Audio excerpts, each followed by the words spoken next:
नमस्कार दोस्तों, स्वागत है आप सबों का आपका अपना यूट्यूब चैनल थिंक सिंह में। दोस्तों, आप में से बहुत सारे छात्र हमसे प्रश्न पूछे कि सर, क्या हमें एनडीए पाथफाइंडर को पढ़ना चाहिए, कब पढ़ना चाहिए, कैसे पढ़ना चाहिए।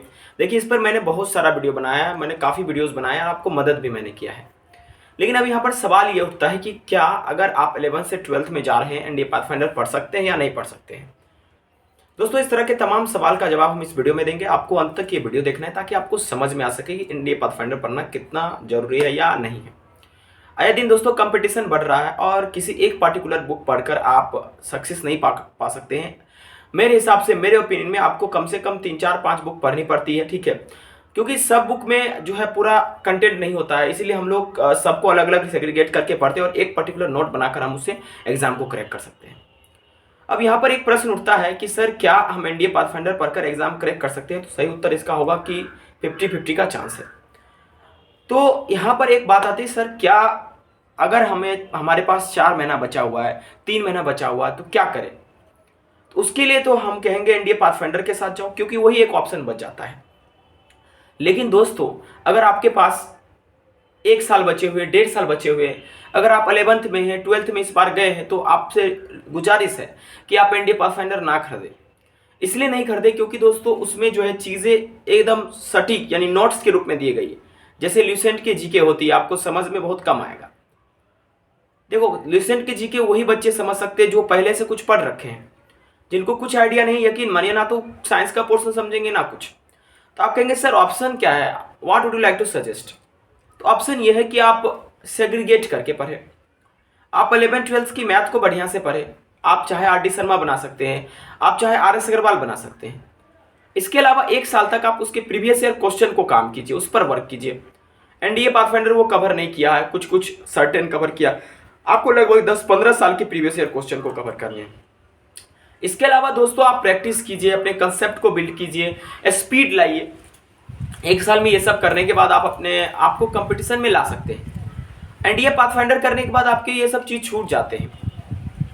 तो दूसरी बात यहाँ पर आती है, सर क्या 11th-12th के एनसीईआरटी या आरडी शर्मा पढ़ के 1 साल तक हम निकाल सकते हैं चीज़ों को। बिल्कुल निकाल सकते हैं, आपको कोई भी दिक्कत नहीं होगा और आपका मैथ अच्छा हो जाएगा। अब यहाँ पर एक प्रश्न जगता है कि sir what about GATE, GATE के पेपर के बारे में आपका क्या ख्याल है। तो गेट के पेपर के बारे में मेरा छोटा सा ख्याल है कि आप सुपर जाइंट नहीं हो, ठीक है। आपका कुछ सर्टेन रीजन होगा। If you are belonging from science background then you can score more than 40 question in science, but if you have arts you will face little bit difficulty in mathematics, but you will do in history, you will do many questions in history, geography, economics and political science. But if you talk about current affairs, it is going to be same for everyone, either you are from science background, either from commerce or art.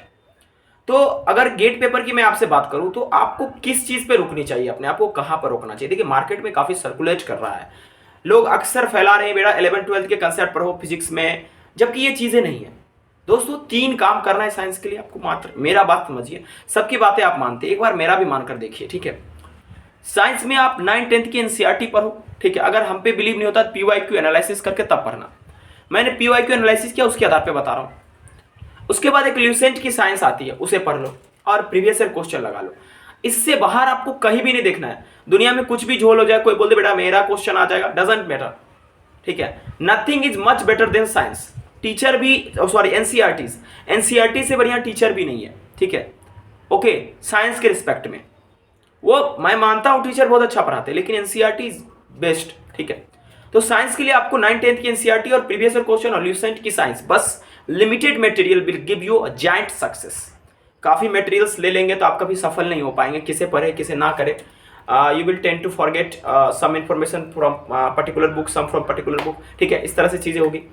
तो आप behind the scene क्या करते हो, ठीक है, it doesn't matter, but it matters what are you doing in examination, what have you learned in your previous days, in your previous classes, in your home. Everything will be applied in your exams, so be stuck, be limited.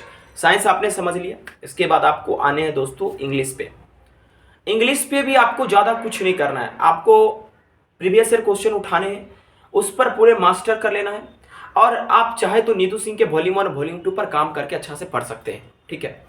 और word power मैडीजी एक book पढ़िए और मेरा classes काफ़ी है 45-46, वो देख लीजिए, दैट विल बी इनफ, ठीक है। इंग्लिश पे और एफर्ट नहीं लगाना है, प्रैक्टिस करना है, इंग्लिश में सेट्स लगाना है, हमने काफी सेट्स दिए वो लगाइए, आपके एग्जाम में अच्छा मार्क्स आएगा। 40 क्वेश्चन 50 क्वेश्चन इधर है, आप 70 क्वेश्चन कर लेंगे आराम से, ठीक है। तो 280 नंबर आपको ऐसे ही आ गया। तो आप जितना एफर्ट लगाएंगे ज्योग्राफी हिस्ट्री वगैरह में, ठीक है, उतना एफर्ट आप मैथ के पीछे दे सकते हैं बचाकर, तो आप अच्छा स्कोर कर सकते हैं, ठीक है। अब हम बात करते हैं दोस्तों जो आपके हिस्ट्री ज्योग्राफी या पॉलिटिकल साइंस या करंट अफेयर्स की। तो करंट अफेयर्स के लिए आप डिफेंस का न्यूज़ देखो और एक किसी पार्टिकुलर चैनल को फॉलो करो जो कि करंट अफेयर्स डेली डालते हैं। आप चाहे तो जीके टुडे को भी फॉलो कर सकते हैं, काफ़ी अच्छा है, हम किसी का प्रेज नहीं कर रहे हैं, ठीक है। काफ़ी ऐसे यूट्यूब चैनल्स हैं जो एनडीए के रिगार्डिंग अपना न्यूज़ डालते हैं, उन्हीं को देखें, ठीक है।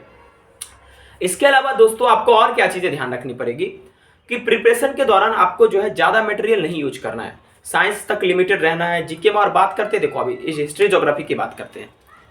हिस्ट्री ज्योग्राफी में प्रीवियस ईयर क्वेश्चन उठाओ सबसे पहली बात, ठीक है। 6 से 12 मत खंगारो, अगर बेसिक कमजोर है 1-1.5 साल बचाओ, 6 से 12 पढ़ लो, कोई दिक्कत नहीं है, ये बहुत हेल्पफुल रहेगा, आपका बेसिक अच्छा हो जाएगा, अच्छा समझ में आएगा। लेकिन अगर आपको नहीं उतना बोरिंग प्रोसेस नहीं उठाना है, ठीक है, तो आराम से जो पिछला साल जो भी प्रश्न आए पहले उस पर अच्छा से पकड़ बना लो, किसी टीचर के एनालिसिस देख लो, ठीक है। उसके बाद आराम से जो टॉपिक बार बार टच किया गया उसी को पढ़ के जाओ, यकीन मानो वही सब आएंगे। एग्जाम में क्या होता है, पॉलिटी की बात करो, फंडामेंटल राइट्स, ड्यूटीज, और उसके बाद आपके डीपीएसपी और controller, auditor general, vice president, इन सबों से बार बार घुमाकर प्रश्न पूछा जाता है। तो ये सब आप इंडियन पॉलिटी लक्ष्मीकांत सर के बुक से कर सकते हो, कोई दिक्कत आपको नहीं होगा इसमें, ठीक है। ज्योग्राफी में आप 11th के एनसीईआरटी पढ़ो, फिजिकल ज्योग्राफी वो ना, fundamental of geography, lot of questions आते हैं उसमें से, ठीक है। और उसके बाद आपके इंडियन फिजिकल ज्योग्राफी, 2 ही किताब आप पढ़ो, ठीक है, आपको अच्छा नंबर आ जाएगा, ज़्यादा मगजमारी नहीं करनी है। तो लिमिटेड रहना अपने रिसोर्स के साथ, जो मैंने आपको बोला है उसे जरूर सुनना, ठीक है।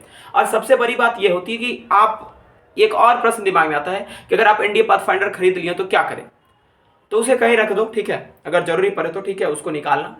लेकिन अगर समय है तो आप ऐसे तैयारी करो, और समय नहीं है तो पाथफाइंडर ले लो, ठीक है, वो भी खराब बुक नहीं है, ठीक है।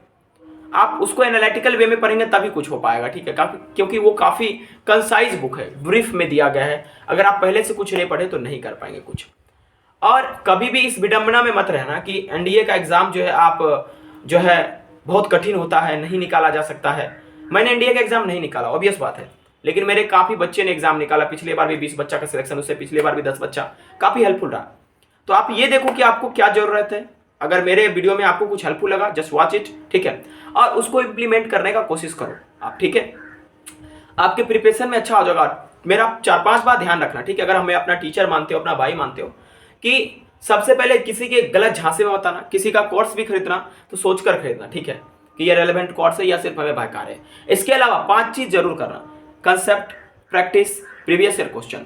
प्रीवियस ईयर क्वेश्चन को माता पिता मान लो एनडीए के एग्जाम के लिए, तभी निकलेगा एग्जाम, ठीक है।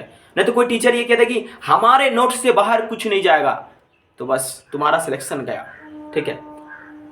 प्रीवियस ईयर ये कहेगा कि हमारे अलावा कुछ नहीं आएगा, तो मैं मान सकता हूं, क्योंकि उसी पैटर्न पे हर बार चलते रहता है, किसी भी एग्जाम की बात करो, ठीक है।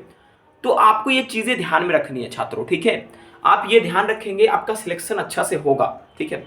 तो कभी भी डिमोटिवेट फील मत करो। और दूसरी बात कि हमेशा डेली पढ़ते रहो, कुछ ना कुछ अपने एग्जाम ओरिएंटेड पढ़ते रहो। अगर सिलेबस याद ना हो रहे तो मोबाइल में स्क्रीनशॉट लेकर उसको लगा लो, कहीं ट्रैवलिंग में हो तो कुछ आर्टिकल्स पढ़ लो, कहीं पर भी हो कुछ पार्ट पढ़ लो, ताकि वो बोझ ना बने। डेली पढ़ने के बाद नोट्स भी बनाना है आपको, नोट्स बनाकर तब आपको एग्जाम के समय रिवीजन करना है। Thank you very much for watching this video. मिलते हैं अगले वीडियो में। अगर आपको और कोई क्वेरी है तो यू कैन आस्क, ठीक है। धन्यवाद।